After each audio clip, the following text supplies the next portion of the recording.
여러분의 좋아요와 구독은 채널에 큰 힘이 됩니다. 저는 타고난 말수가 적은 사람이었습니다. 회사에서도 업무 외에는 거의 말을 하지 않았죠. 그게 내 성격이었고 아내 지은이도 처음엔 그런 내 모습을 이해해줬습니다. 결혼 초에는 서로 눈빛만 봐도 알 수 있었던 사이였으니까요. 하지만 시간이 흐르면서 우리 사이에 침묵이 쌓이기 시작했습니다. 재혁 씨, 오늘도 야근이에요? 지은이가 물었을 때 나는 고개만 끄덕였습니다. 공기업 전산실에서 일하다 보니 시스템 점검이 많았죠. 안정적인 직장이라는 장점이 있었지만 가끔은 시간에 쫓기며 살았습니다. 퇴근해서는 피곤에 지쳐 대화보다는 잠을 선택하는 날이 많아졌고요. 그날도 퇴근하고 집에 돌아오니 지은이는 휴대폰만 보고 있었습니다. 요즘 들어 자주 보이는 모습이었죠. 식사 시간에도 잠들기 전에도 휴대폰을 손에서 놓지 않았습니다. 처음에는 그저 핸드폰 게임에 빠진 줄 알았습니다. 하지만 내가 다가가면 화면을 황급히 끄는 모습이 이상했죠. 욕실 수도꼭지에서 물이 새어. 지은이의 말에 나는 주말에 고쳐보겠다고 했습니다. 하지만 지은이는 이미 수리기사를 불렀다고 했죠. 그날 오후 처음 강민석을 만났습니다. 29살 우락부락한 체격에 목소리가 크고 말투가 거친 청년이었습니다. 전문가답게 수도꼭지를 금방 고쳤고 지은이는 커피를 내려 대접했습니다.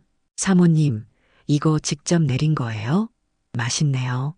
민석의 말에 지은이는 오랜만에 웃음을 지었습니다. 그 웃음을 본 순간 무언가 불편한 감정이 들었지만 별일 아니라고 생각했습니다. 그저 내가 오랫동안 아내를 웃게 해주지 못했다는 자책감이었을까요? 일주일 후 다시 욕실에 문제가 생겼다며 지은이는 같은 수리기사를 불렀습니다. 나는 그날도 야근이었죠. 집에 돌아오니 지은이의 표정이 달랐습니다.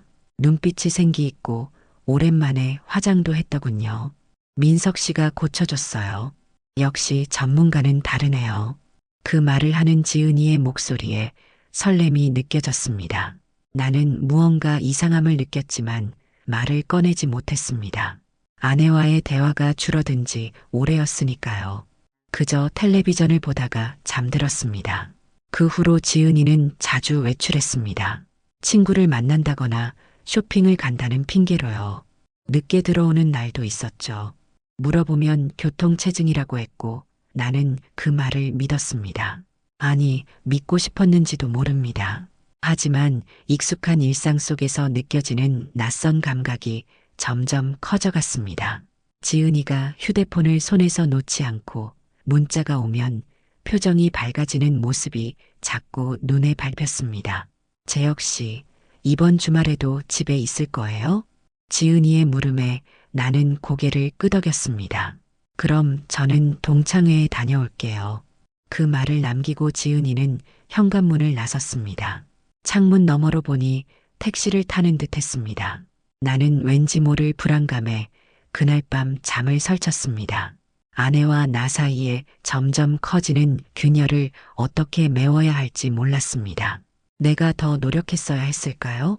아니면 이미 돌이킬 수 없는 순간이 지나버린 걸까요? 그날 이후로 우리 집에는 마치 정해진 일정처럼 욕실 고장이 잦아졌습니다. 샤워기, 세면대, 화장실 변기까지 고장 날 만한 것은 다 고장 났죠. 그리고 매번 지은이는 같은 수리기사를 불렀습니다. 어느 날은 회사에서 갑자기 배가 아파 조퇴를 했습니다. 집에 돌아가는 길 아내에게 전화를 걸었지만 받지 않았죠. 현관문을 열기 전 집안에서 들려오는 웃음소리가 들렸습니다. 아, 사모님, 진짜 재밌으시네요. 민석의 목소리였습니다. 순간 온몸이 얼어붙는 것 같았습니다. 아내와 수리기사가 함께 있다는 사실이 당황스러웠지만 더 놀라운 건 지은이의 웃음소리였습니다. 오랫동안 듣지 못했던 결혼 초에나 들었던 그 웃음소리였죠. 나는 현관문을 열지 않고 돌아섰습니다. 카페에 들어가 커피 한 잔을 시켰지만 마음은 이미 엉망이었죠. 2시간 후에 다시 집으로 향했습니다. 그때는 민석의 흔적은 없었고 지은이는 마치 아무 일도 없었다는 듯 저녁을 준비하고 있었습니다. 일찍 왔네요. 배 아프다고 해서 걱정했어요. 지은이의 말에 나는 그저 고개를 끄덕였습니다. 말하고 싶었지만 무슨 말을 해야 할지 몰랐습니다. 의심만으로 아내를 추궁하는 건 내 성격이 아니었으니까요. 다음 날 출근하기 전 지은이의 핸드폰을 살폈습니다. 비밀번호는 우리 결혼 기념일이었죠. 카카오톡에 낯선 이름이 있었습니다. 민석 기사님. 대화 내용을 열어보니 심장이 쿵 내려앉았습니다. 오늘도 제 역시 늦게 들어온대요. 저녁에 봐요. 기다리고 있을게요, 지은 씨. 메시지 내용은 짧았지만 그 안에 담긴 의미는 분명했습니다. 사진도 몇 장 있었습니다. 둘이 함께 찍은 셀카, 어딘가의 모텔로 보이는 배경. 머릿속이 하얘졌습니다. 아내가 바람을 피우고 있다는 사실을 인정하기 싫었지만 부정할 수 없는 증거였죠. 그날 이후로 나는 평소처럼 행동했습니다. 아침에 일어나 출근하고 저녁에 돌아왔죠. 하지만 내 마음은 이미 무너져 내렸습니다. 아내가 나를 배신했다는 사실보다 더 아픈 건 그 배신이 우리 집, 우리의 공간에서 일어났다는 거였습니다. 주말 지은이가 또다시 외출했을 때 나는 아내의 서랍을 뒤졌습니다. 모텔 영수증, 민석에게서 받은 선물, 둘이 함께 찍은 사진들. 모든 증거가 그곳에 있었습니다. 지은이는 내가 절대 서랍을 열어보지 않을 거라 생각했던 모양입니다. 내가 그녀의 사생활을 존중하는 사람이라는 걸 이용한 거죠. 그 순간 나는 결심했습니다. 더 이상 침묵하지 않기로. 하지만 격정적으로 화를 내거나 소리 지르는 건 내 방식이 아니었습니다. 나는 조용히 그러나 확실하게 복수하기로 마음먹었습니다. 법의 테두리 안에서 누구도 비난할 수 없는 방식으로요. 다음 날부터 나는 모든 증거를 수집하기 시작했습니다. 지은이의 외출 시간, 민석이 우리 집에 들어오고 나가는 시간, 둘이 주고받은 메시지, 함께 간 장소들, 모든 것을 꼼꼼히 기록했습니다. 컴퓨터 전문가인 내게 이런 정보를 모으는 일은 어렵지 않았죠. 그러던 중 지은이의 핸드폰에서 충격적인 대화를 발견했습니다. 재혁이랑은 언제 정리할 거야? 곧이야. 너무 서두르지 마. 그 사람 마음 상하게 하고 싶지 않아. 언제까지 기다려야 돼? 난 지은 씨랑 제대로 시작하고 싶다고. 아내는 나와의 관계를 정리할 생각이었습니다. 고작 29살 수리기사와 새 출발을 하기 위해서요. 가슴이 찢어지는 느낌이었습니다. 하지만 나는 감정을 드러내지 않았습니다. 그저 모든 대화 내용을 캡처해 저장했을 뿐이죠. 이제 나에게 필요한 건 한 가지뿐이었습니다. 확실한 증거, 법정에서도 인정받을 수 있는 그런 증거였습니다. 그리고 그것을 얻기 위한 계획을 세웠습니다. 내 인생에서 가장 치밀한 계획이었죠. 회사에 연차를 내고 집 근처 카페에서 기다렸습니다. 아내는 내가 출근한 줄 알고 있었죠. 예상대로 오전 10시 민석이 우리 아파트로 들어갔습니다. 나는 미리 설치해둔 소형 카메라로 그 모습을 촬영했습니다. 그리고 1시간 후 결정적인 순간을 포착하기 위해 집으로 향했습니다. 현관 비밀번호를 누르는 소리를 일부러 크게 내지 않았습니다. 조용히 문을 열고 들어가자 욕실에서 물소리가 들렸습니다. 그리고 지은이와 민석의 웃음소리도요. 손이 떨렸지만 핸드폰을 꺼내 녹음을 시작했습니다. 거실에 잠시 서 있다가 방으로 향했습니다. 문은 살짝 열려 있었고 그 틈으로 모든 것을 볼 수 있었습니다. 나는 몇 장의 사진을 찍고 조용히 집을 나왔습니다. 가슴이 찢어지는 아픔이었지만 이제 확실한 증거를 손에 넣었습니다. 이것으로 충분했습니다. 차 안에서 한참을 울었지만 곧 마음을 다잡았습니다. 이제는 행동할 시간이었으니까요. 다음 날 변호사 사무실을 찾았습니다. 상간소송에 대해 상담했고 내가 모은 증거들을 보여주었습니다. 변호사는 승소 가능성이 높다고 했습니다. 우리나라에서 상간소송은 여전히 유효한 법적 수단이었고 내 증거는 충분히 강력했죠. 위자료는 얼마를 청구하실 생각이세요? 변호사의 질문에 나는 잠시 생각했습니다. 돈이 목적이 아니었지만 그들에게 분명한 대가를 치르게 하고 싶었습니다. 3천만 원으로 하겠습니다. 그것은 민석에게 꽤 큰 타격이 될 금액이었습니다. 자영업자인 그에게는 갑작스런 3천만 원은 사업에도 영향을 줄 수 있는 금액이었죠. 그리고 나는 그것을 원했습니다. 그가 나의 아내를 빼앗으려 했으니 나는 그의 미래를 빼앗을 것입니다. 소송 준비를 마치고 집으로 돌아왔습니다. 지은이는 평소와 다름없이 저녁을 준비하고 있었습니다. 나를 보자 어색한 미소를 지었죠. 그 미소가 이제는 얼마나 가식적인지 알 수 있었습니다. 오늘 일찍 왔네요. 식사 준비됐어요. 지은이의 말에 나는 고개를 끄덕였습니다. 평소처럼 말없이 식사를 했고 텔레비전을 보다가 잠들었습니다. 표면적으로는 아무것도 변한 게 없었습니다. 하지만 내 안에서는 이미 폭풍이 몰아치고 있었죠. 다음 날 나는 다시 한번 증거를 확인했습니다. 폐쇄회로 텔레비전 영상, 사진, 메시지 내용, 녹음 파일, 모텔 영수증. 모든 것이 완벽했습니다. 이제 남은 건 소송장을 접수하는 일뿐이었죠. 그리고 마침내 그날이 왔습니다. 변호사를 통해 상간소송을 제기했고 동시에 지은이에게 이혼을 요구했습니다. 소송장이 민석에게 전달되는 그 순간을 상상하니 묘한 쾌감이 들었습니다. 그가 당황하고 두려워할 모습이 눈앞에 그려졌습니다. 집에 돌아오니 지은이는 평소와 다름없었습니다. 아직 소식을 듣지 못한 모양이었죠. 나는 침착하게 저녁을 먹고 샤워를 했습니다. 그리고 거실 소파에 앉아 지은이를 불렀습니다. 지은아, 잠깐 이야기 좀 할까? 오랜만에 내가 먼저 대화를 시작하자 지은이는 약간 놀란 듯 했습니다. 그래도 미소를 지으며 내 옆에 앉았죠. 무슨 일 있어요? 지은이의 물음에 나는 잠시 침묵했습니다. 그리고 조용히 핸드폰을 꺼내 사진들을 보여주었습니다. 지은이와 민석이 함께 있는 모습, 메시지 내용, 모든 증거가 담긴 사진들을요. 지은이의 얼굴이 창백해졌습니다. 입술이 떨리더니 말을 잇지 못했습니다. 나는 담담하게 말했습니다. 오늘 강민석 씨를 상대로 상간소송을 제기했어.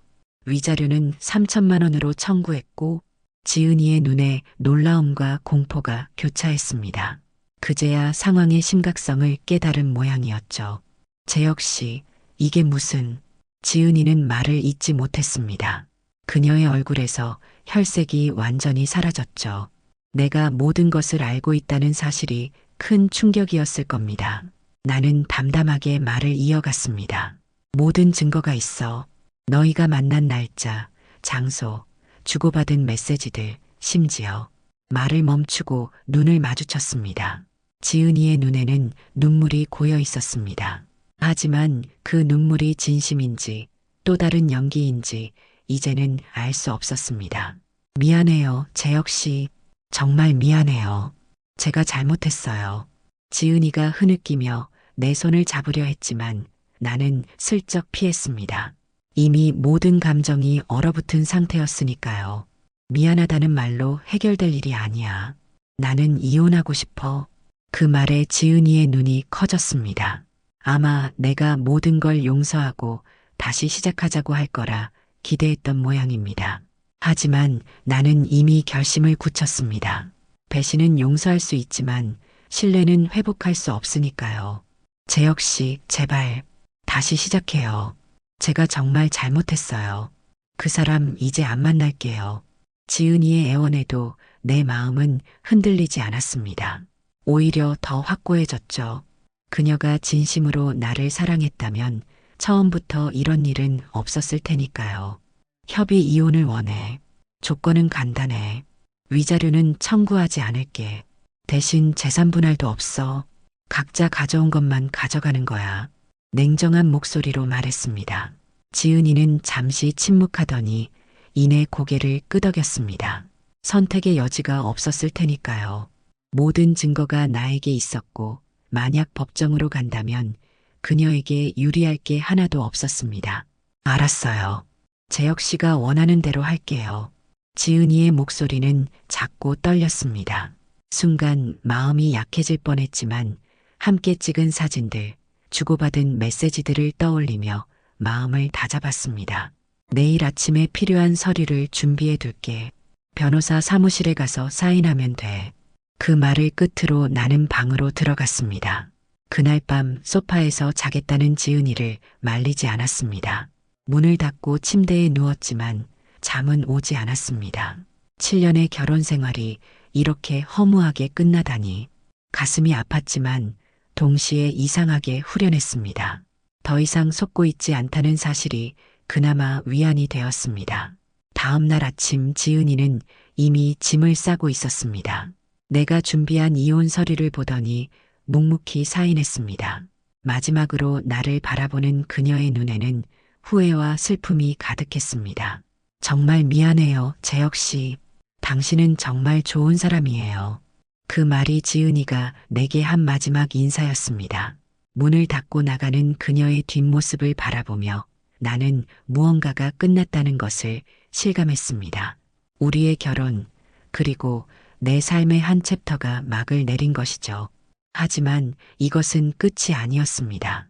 아직 민석과의 일이 남아 있었으니까요. 상간소송은 이제 막 시작된 참이었습니다. 나는 변호사에게 전화를 걸어 진행 상황을 물었습니다. 민석 씨가 소장을 받았습니다. 꽤 당황한 모양이더군요. 변호사도 아직 선임하지 못했고요. 변호사의 말에 나는 만족했습니다.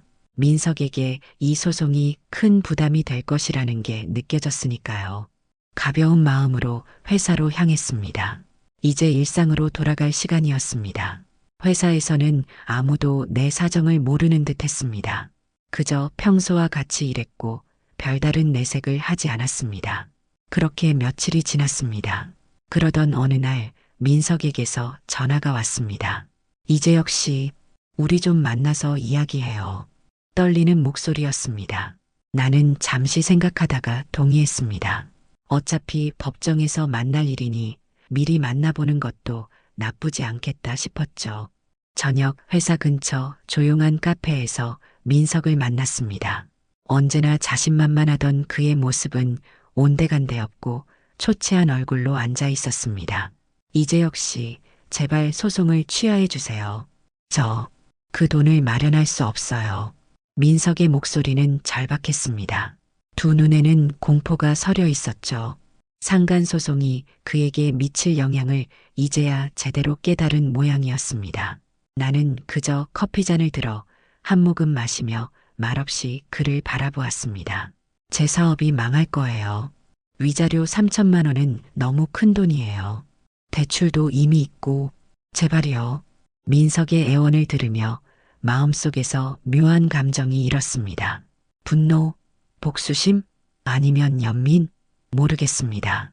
다만 한 가지 확실한 건 나는 이미 결정을 내렸다는 것이었습니다. 민석 씨, 당신이 남의 가정을 파괴했을 때 그런 생각은 안 했나요? 내 말에 민석은 고개를 숙였습니다. 변명할 말이 없었던 모양입니다. 잠시 침묵이 흐르고 나는 다시 입을 열었습니다. 소송은 취하하지 않겠습니다. 끝까지 갈 겁니다. 단호하게 말했습니다. 민석의 얼굴이 창백해졌습니다. 그는 마지막 희망을 잃은 듯한 표정으로 중얼거렸습니다. 그럼 분할 납부라도. 나는 고개를 저었습니다. 법원의 판결을 기다릴 것이며 그 이후의 일은 그때 가서 생각하겠다고 했습니다. 민석은 비틀거리며 카페를 나갔습니다. 나는 그의 뒷모습을 바라보며 이상한 만족감을 느꼈습니다. 꼭 복수를 완성했다는 기분이랄까요? 일주일 후 변호사에게서 연락이 왔습니다. 재판일이 잡혔다는 소식이었습니다. 나는 차분하게 준비를 시작했습니다. 증거를 다시 한번 확인하고 재판에 필요한 서류들을 정리했습니다. 모든 것이 완벽했습니다. 이길 수밖에 없는 싸움이었죠. 재판 당일 법정에 들어서니 민석과 그의 변호사가 이미 와 있었습니다. 민석은 전보다 더 초췌해 보였습니다. 양복을 입었지만 어딘가 어색하게 맞지 않는 듯했죠. 우리 눈이 마주쳤지만 그는 곧 시선을 돌렸습니다. 당당하게 나를 바라볼 용기조차 없었던 모양입니다.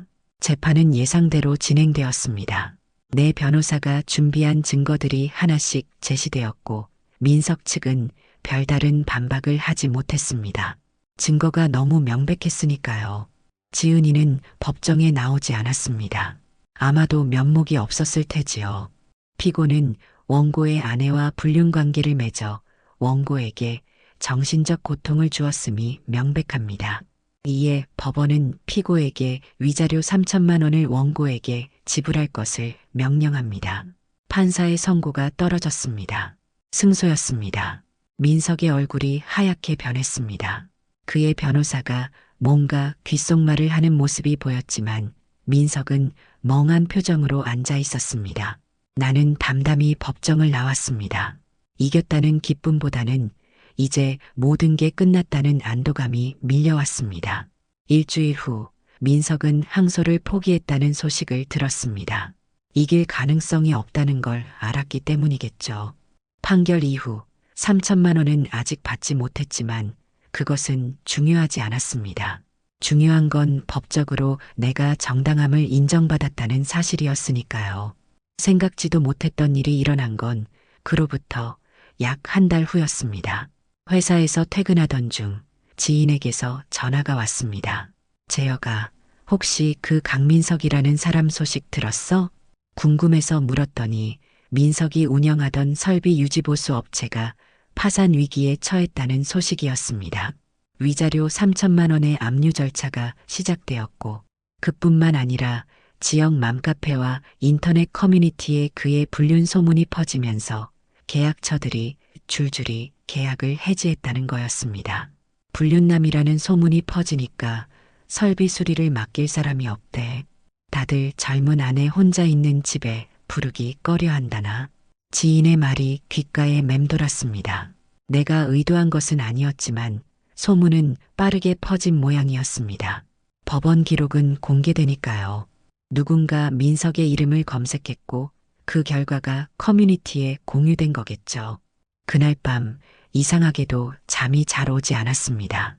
민석이 망했다는 소식에 기뻐해야 할 텐데 왜인지 복잡한 감정이 들었습니다.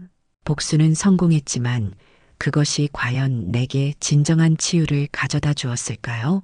깊은 생각에 잠겨 있을 때 핸드폰이 울렸습니다. 발신자 표시가 없었지만 받았습니다. 여보세요? 이재혁 씨, 저예요. 지은이의 목소리였습니다. 술에 취한 듯 말이 약간 새었습니다. 순간 가슴이 철렁했지만 침착하게 물었습니다. 무슨 일이에요? 그냥 어떻게 지내나 싶어서요. 잘 지내세요? 어색한 대화가 이어졌습니다. 지은이는 요즘 아르바이트를 하며 지낸다고 했습니다. 민석과는 연락이 끊겼다고요. 그가 모든 것을 잃고 지은이를 원망했다는 이야기도 덧붙였습니다. 재혁 씨, 정말 미안해요. 제가 너무 어리석었어요. 지은이의 목소리에서 진심이 느껴졌습니다. 하지만 이미 무너진 신뢰는 회복될 수 없었습니다. 나는 담담하게 대답했습니다. 잘 지내요, 지은 씨. 새 출발하길 바랍니다. 그 말을 끝으로 전화를 끊었습니다. 다시는 받지 않을 전화번호였습니다. 이제 정말 끝이라는 생각이 들었습니다. 내 인생의 새 챕터가 시작된 것이죠. 여름이 지나고 가을이 깊어갈 무렵 민석에 대한 소식을 또 들었습니다. 신용도가 급락해 카드 연체가 시작됐고 임대에 쓰던 사무실도 빼야 하는 상황이 됐다고 합니다. 상간소송의 위자료는 아직 완전히 납부하지 못했고 법원의 강제집행 절차가 진행 중이었습니다. 사업은 이미 망한 상태였고 그는 일용직으로 근근히 생계를 이어가는 중이라고 했습니다. 이 소식을 들으며 복잡한 감정이 들었습니다. 한편으로는 그가 받아 마땅한 대가라고 생각했지만 다른 한편으로는 사람의 인생을 이렇게 망가뜨린 것에 대한 묘한 죄책감도 느꼈습니다. 하지만 곧 그런 생각을 떨쳐버렸습니다. 내가 그에게 한 일은 법의 테두리 안에서 이뤄진 정당한 행위였으니까요. 그가 먼저 내 가정을 파괴했고 나는 그저 법적 권리를 행사한 것뿐이었습니다. 회사에서는 여전히 평소와 같이 지냈습니다. 아무도 내 이혼 사실이나 상간소송에 대해 자세히 묻지 않았고 나 역시 말하지 않았습니다. 다만 가끔 동료들이 조심스럽게 안부를 물을 때면 잘 지내고 있다라고만 답했죠. 그것이 진실이기도 했습니다. 배신의 아픔에서 벗어나 홀로 지내는 시간이 오히려 편안했으니까요. 그러던 어느 날 상급자가 나를 불렀습니다. 윤대리, 다음 승진 심사 대상자로 이름이 올라갔네. 요즘 업무 성과가 좋아서 말이야. 예상치 못한 소식이었습니다. 개인적인 일로 마음이 복잡했던 시기였지만 오히려 일에 더 집중했던 게 좋은 결과로 이어진 모양이었습니다. 무엇보다 이런 소식은 내게 새로운 활력을 불어넣었습니다. 이혼 후 잠시 주저앉았던 마음이 다시 일어서는 기분이었죠. 감사합니다. 더 열심히 하겠습니다. 그날 저녁 오랜만에 혼자서 소주 한 병을 마셨습니다. 쓸쓸함보다는 홀가분한 마음이 컸습니다. 지난 몇 개월간 있었던 일들을 돌이켜보며 이제는 정말 새로운 시작을 해야겠다고 다짐했습니다. 주말 동네 애견센터에 들렀습니다. 문득 집에 생기가 필요하다는 생각이 들었거든요. 그곳에서 한 마리의 강아지와 눈이 마주쳤습니다. 갈색 털의 작은 믹스견이었습니다. 덩치는 작았지만 눈빛이 맑고 영리해 보였죠. 이 아이는 유기견이에요. 2달 전에 보호소로 왔어요.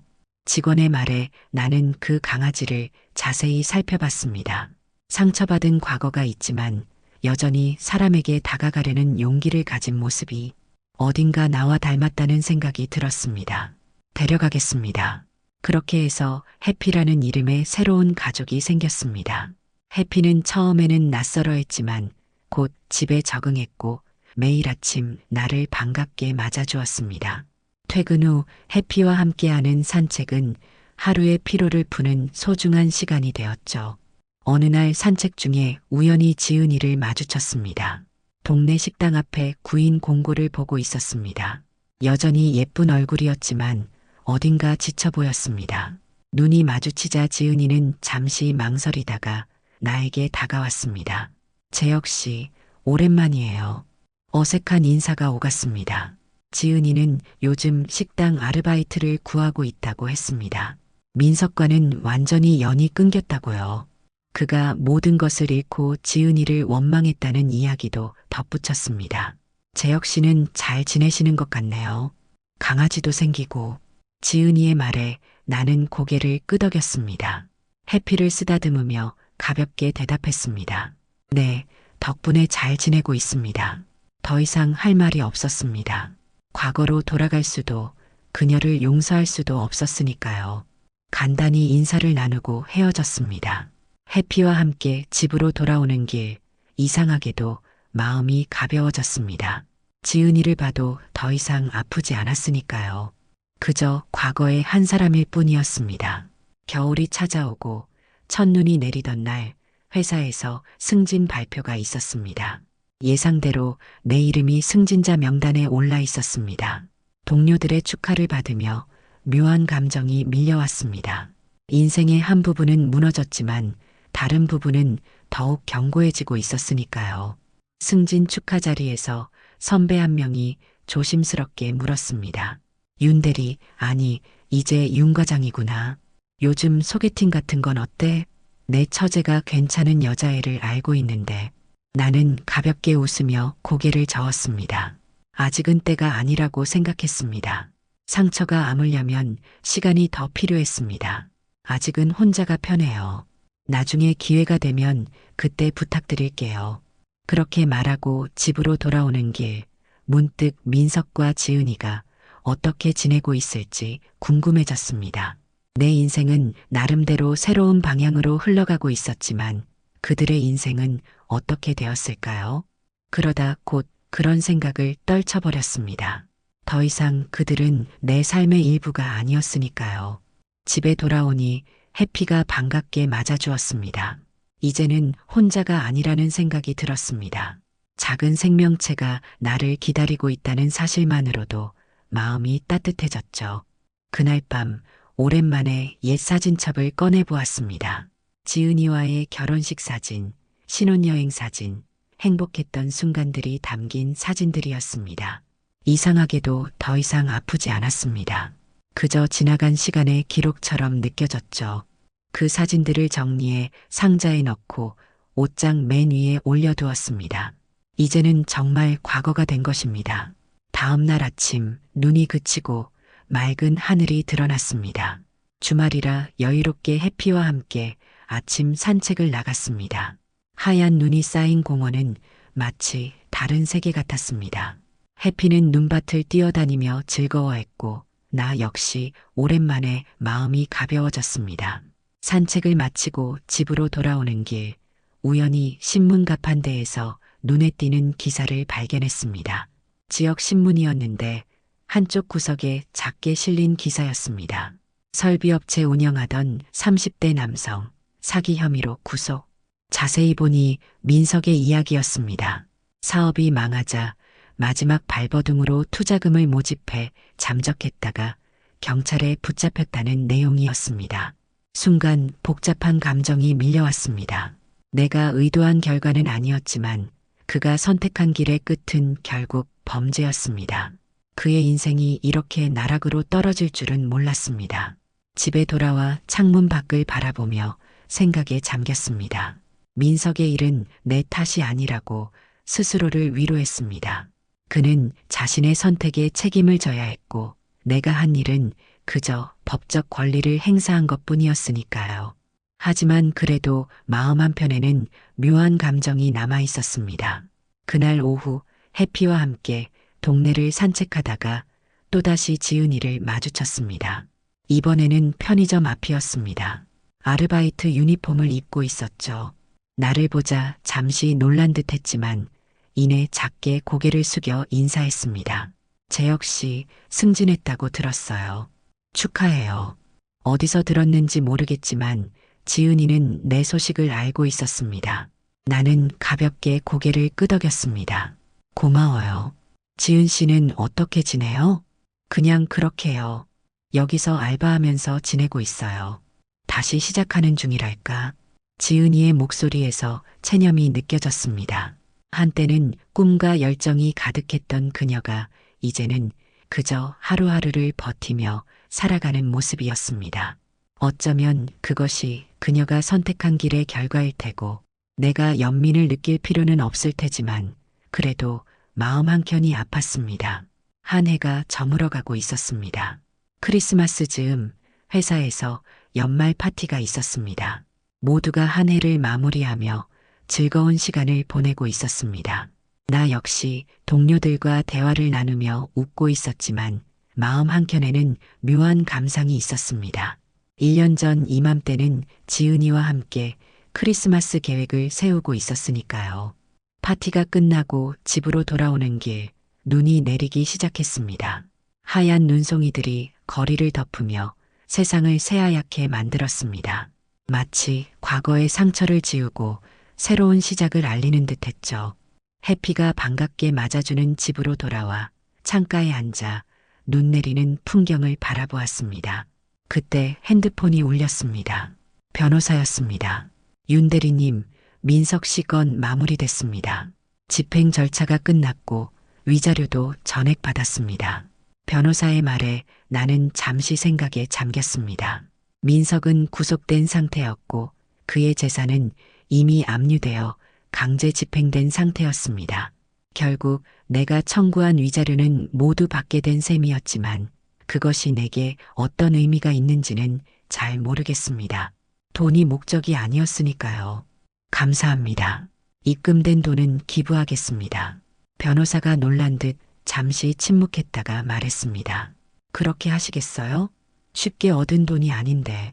네, 제가 원한 건 돈이 아니라 정당함이었으니까요. 전화를 끊고 다시 창밖을 바라보았습니다. 눈은 더 커다란 송이로 변해 도시를 하얗게 덮고 있었습니다. 문득 그 돈을 어디에 기부할지 고민했습니다. 가정폭력 피해자 지원 단체가 좋을 것 같다는 생각이 들었습니다. 비록 나의 경우는 신체적 폭력이 아닌 정신적 배신이었지만 깨진 가정의 아픔은 비슷하니까요. 다음 날 아침 해피와 함께 동네 공원을 산책하고 있을 때였습니다. 멀리서 익숙한 모습이 보였습니다. 지은이었습니다. 이번에는 그녀 혼자가 아니라 어머니로 보이는 분과 함께였습니다. 아마도 지은이는 부모님 집으로 돌아간 모양이었습니다. 나와 눈이 마주쳤지만 이번에는 인사를 하지 않았습니다. 그저 고개를 숙이고 지나갔을 뿐이었죠. 그녀의 뒷모습을 바라보며 이제 정말 모든 것이 끝났다는 생각이 들었습니다. 회사로 향하는 길, 마음이 이상하게 홀가분했습니다. 마치 오랫동안 짊어지고 있던 무거운 짐을 내려놓은 것 같았습니다. 복수는 성공적이었고 일도 잘 되고 있었으며 작지만 새로운 가족인 해피도 생겼습니다. 이제 진정한 새 출발을 할 수 있을 것 같았습니다. 사무실에 들어서자 동료들이 반갑게 맞아주었습니다. 승진 이후 새로운 업무에 적응하느라 바빴지만 그래도 일의 보람은 컸습니다. 점심시간 여자 동료 하나가 조심스럽게 다가왔습니다. 과장님, 혹시 주말에 시간 되세요? 제 친구를 소개해드리고 싶은데 소개팅 제안이었습니다. 순간 망설였지만 이내 미소를 지으며 고개를 끄덕였습니다. 좋아요. 시간 괜찮습니다. 퇴근 후 해피와 함께 동네 공원을 산책하고 있었습니다. 저녁 노을이 아름답게 물들어 있었습니다. 해피는 즐겁게 뛰어다니고 나는 그런 해피를 바라보며 미소 지었습니다. 카메라가 점점 멀어지며 멀리 식당 앞에 구인 광고를 보고 있는 지은이의 모습이 보입니다. 패배감이 가득한 표정으로 서 있는 그녀의 모습은 대조적이었습니다. 인생의 갈림길에서 우리는 각자의 선택을 했고 그 결과는 너무나 달랐습니다. 집으로 돌아와 창문을 열고 밤하늘을 바라보았습니다. 별들이 반짝이는 하늘 아래 나는 조용히 생각에 잠겼습니다. 사랑이 끝난 건 아픔이었지만 정의를 세운 건 나의 선택이었습니다. 나는 법대로 그리고 내 방식대로 이 모든 일을 끝냈습니다. 이제 새로운 시작을 할 준비가 되었습니다. 해피가 내 발치에 편안히 누워 잠들었습니다. 그 모습을 바라보며 미소 지었습니다. 내일은 더 나은 하루가 될 것입니다. 그리고 그 다음 날도, 그 다음 날도 인생은 계속되니까요. 상처는 아물고 시간은 흐르고 우리는 앞으로 나아갑니다. 이야기가 재미있으셨나요? 좋아요와 구독으로 응원해 주시면 더 많은 감동적인 이야기로 찾아뵙겠습니다. 여러분의 작은 관심이 저에게는 큰 힘이 됩니다. 감사합니다.